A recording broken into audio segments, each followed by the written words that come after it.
Hey, how you guys doing? So, I just harvested some super huge squash, okay? And as you can see, it's pretty big. Now, I'm going to tell you a couple little secrets today and even you a few opportunities. Basically, what this is a Brazilian squash. It's yellow, and I'm going to show you in a second how much you get from one of these or what you can do with one of these and my process. I bought these from Baker Creek, and basically I bought them. These were from 217, and I planted them in 220. So they were still good, 3 years old when I planted them. These seeds sold for roughly $3, and you only got 20 seeds. Okay, now this is a squash, and this is what it looks like cubed up. Okay, and let me move my camera a little bit. So this is what it looks like cubed up. 1 or 2 inch cubes. I'm going to talk about what I'm doing with this in a minute. The way you know it's harvested is if you can't poke it with your fingernail. Once it's hard enough, then it's ready to be picked. It's going to be very late autumn. And another thing I don't have is they'll have leaves on the end, and when these leaves die, there's like 6 of them. It looks like a spring. I'm sorry I don't have that here, but you'll see it. And once that spring, it looks like a spring. And once it gets brown, it's ready, and then you can do the fingernail test. But anyways, so that's a smaller one. These these are native to Brazil. They're almost going to be very difficult to find. So I would say these are rare, but they're amazing. They are called if you could pronounce it or read it yourself, okay, Menina Rajada Seca. Okay, basically huge yellow squash. And Baker Creek, these are heirlooms. So, in other words, there's no chemicals or anything like that. So very naturally grown, natural seeds. And I only use Baker Creek anyways. But here's what's interesting is this is how many seeds I got from these will go between 15 and 40 pounds. So I just cut up I think I cut up a 30 pounder, maybe 25 pounder. And this is how many seeds I got out of it. And so, by the way, if you want to buy the seeds, you probably can't get them because I just bought the Baker Creek catalog. They're done. You're not getting these anymore. It's over. Unless you go to Brazil. Maybe you can get them in Brazil. And there's different names for these squashes. There's different types of, I guess you can call them species, okay? But this particular species, I have seeds here, and I'm going to say 1,000 seeds. I'm probably going to seed 1 or 2 of these cups. So if you're interested, one of these seeds, which is totally crazy, one of these seeds will take between 5 and 8 feet in diameter. That's how big these plants are. So it's great ground cover. I mean, it actually looks kind of cool. You just kind of keep moving the vines, and then you get surprised. There'll be like 1 or 2 of these on there. You don't want to have too many. If you select it and remove a few, then certain ones will get bigger, but whatever you want. And you plant 20 of these in your backyard, I can guarantee you will not have to cut the grass. Cutting grass is the dumbest thing on this planet. So you might as well have vines take over your backyard, and they will take over the weeds and kill whatever's underneath them, because once they're very aggressive. Because I accidentally planted these in the garden, and what happened was it took over my pepper plants. It took over. I didn't plant them far enough apart. But if you take your backyard that you're not using, you don't want to cut the grass, do a couple plugs, dig a hole like 8 inches, a foot down, and fill it with manure or with some good stuff, leaf hummus, plant these seeds in there, and by the end of summer, you're not going to have to cut the grass. And then you're going to get to pick these things. Now, let's talk about what we can do when we pick. Oh, by the way, I will leave a link in the description below if you want to purchase these from Baker Creek and other seed companies. And I'll even put other seeds down there. I'm a gardener and now a farmer. We have some some high tunnels, and I've got like going on 9 gardens all over town. And so I am collecting seeds. But if you'd like to buy these seeds for me, I'm allowed to sell them because I grew them. And if you'd like, just below in the comments, say I'm interested, I could probably give you like 30 or 40 seeds if you want for the same price that you can buy them online. And we know these seeds are newer. Okay, I don't even think you get them online. You go ahead, look it up. I bet I'm the only guy in the country that has these seeds for this particular melon. Now, there's a couple things I want to show you. We'll just leave this out, okay? Maybe if you can see it, we'll leave it out right there. Now, I cubed it, and basically when I cubed it, I was able to fill 2 of these with a 30, maybe a 20 pounder. And if you notice, I'm going to can it. Now, you don't have to can it. We are going through hard times. I don't know if you've been to the grocery store lately, but I went to the grocery store just to buy some bologna, cheese, organic bread, and some other stuff, just to and coleslaw, right?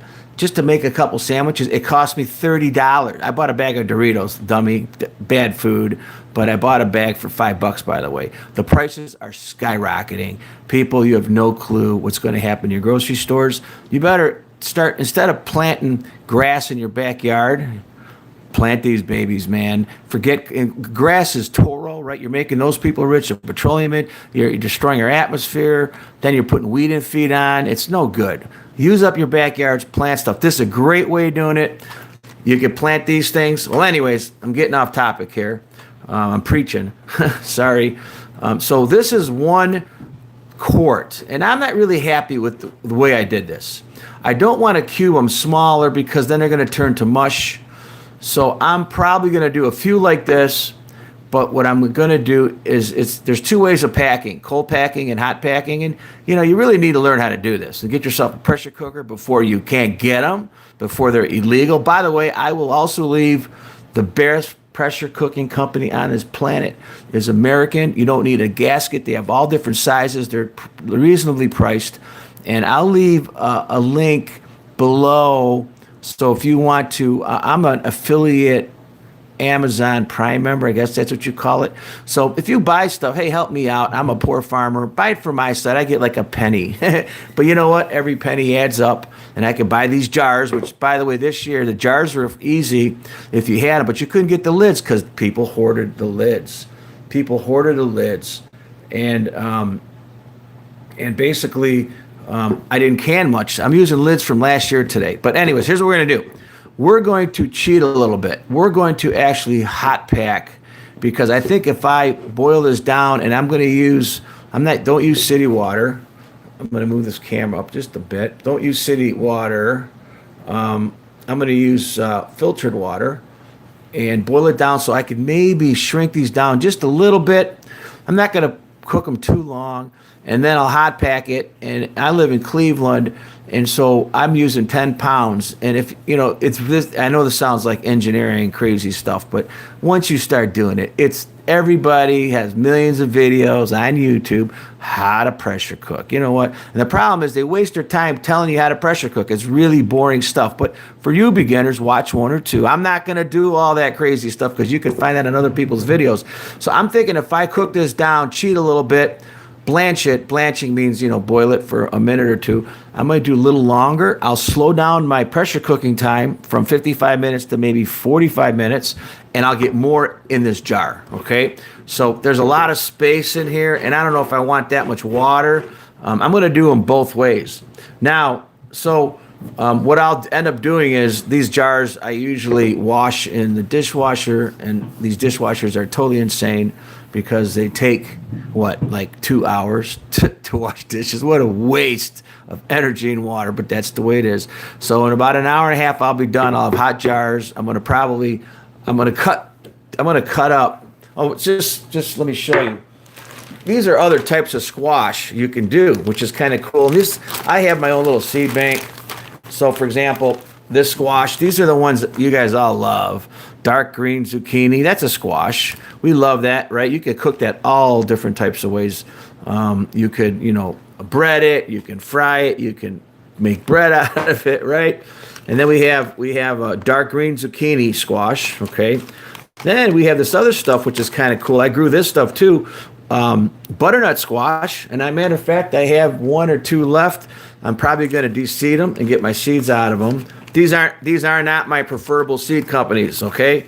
Somebody gave them to me. That's why they're still in the packs. I don't really. I just have them to look at. I may grow them if I need them. And then we have a yellow squash, right? And early straight neck yellow squash. I'm just using these for pictures. I will be using Baker Creek only. And then here's spaghetti squash. Oh, I'm going to show you something crazy. You ready for this? You're going to love this. You are going to love this. Let's leave the spaghetti squash out because I'm going to show you a trick, an amazing trick. Anyways, this is straight neck, and we have there's different types, okay? And then we have summer squash. I have acorn squash. You know what? And that's in my seed bank. So, anyways, give me a second here, and I'm gonna blow your mind. Let me just go to the living room and grab this. Just hang on there. Hang on.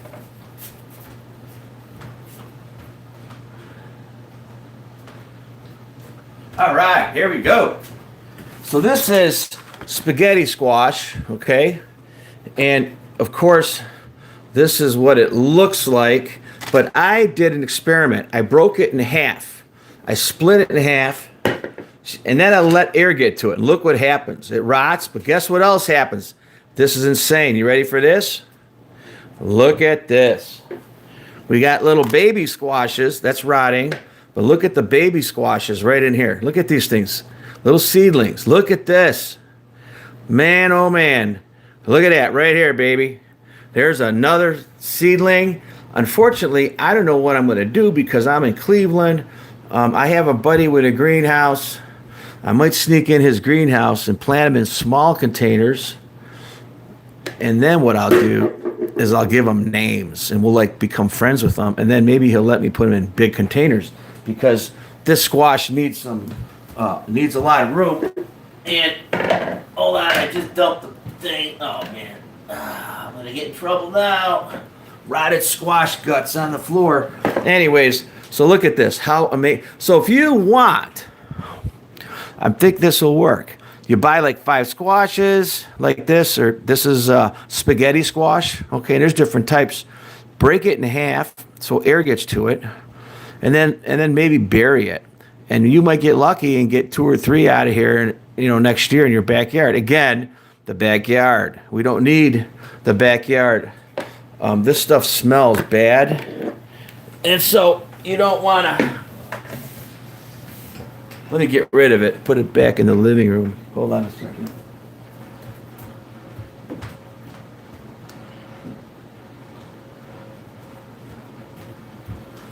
And you can do any type of squash and do a lot. Like this here's a little baby butternut, and I'm going to seed this one. So I have my own seeds.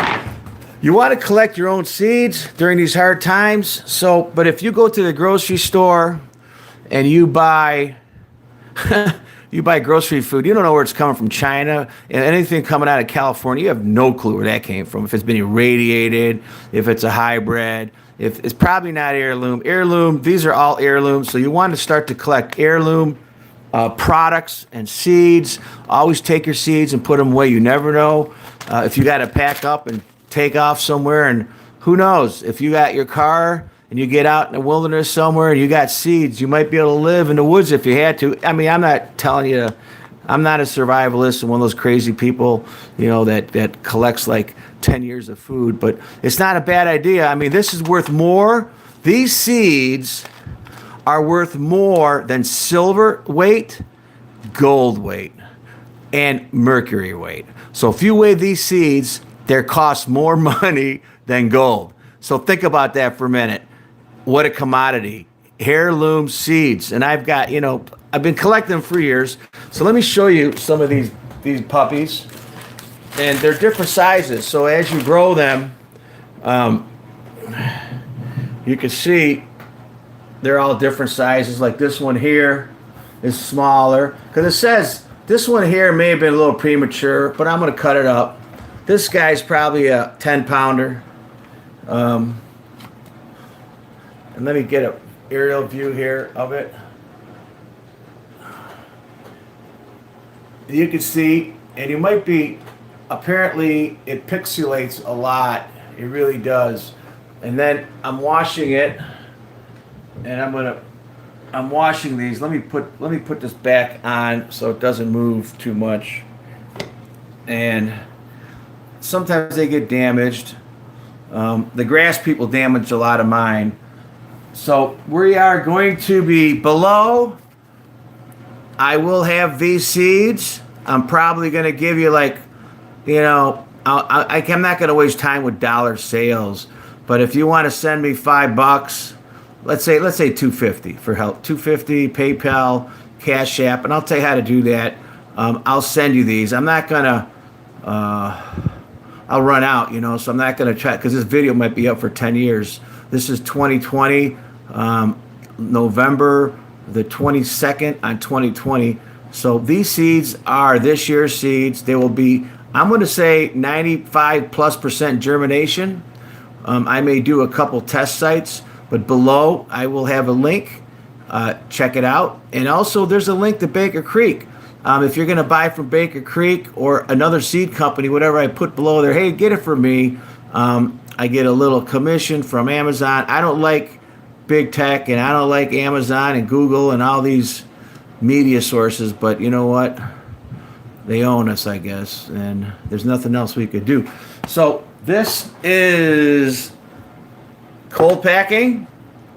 And we're going to try different ways. And once you become a canner or a pressure cooker, I guess that's a good word you can call people like me. It's great because you can keep food in pressure cooked can. Now, canning and pressure cooking are two different things. Okay, canning, a lot of people do with jellies and things. I don't believe they last as long, and the heat is so much lower. But when you pressure cook, this stuff will be good 10 years from now in this jar. 10 years, can you imagine 10 years from now, 20 years from now, 30 years from now, however long the lid lasts. You want to keep it in a dark place so you don't get rusting. I'm going to be, and you got to remember, when you pressure cook, you got to cook, to where you live. So you're in a mountain, it's different if you live down by sea. I'm in Cleveland, so I'm at 10 psi pascals. You might be 15, you might be 5, and you can experiment. So hey, thanks for coming on. This is Marco. Clevelandmarko, and this is my squash video. Please rate, subscribe, and I'll leave some links below if you'd like to purchase any of this. You guys have a nice day.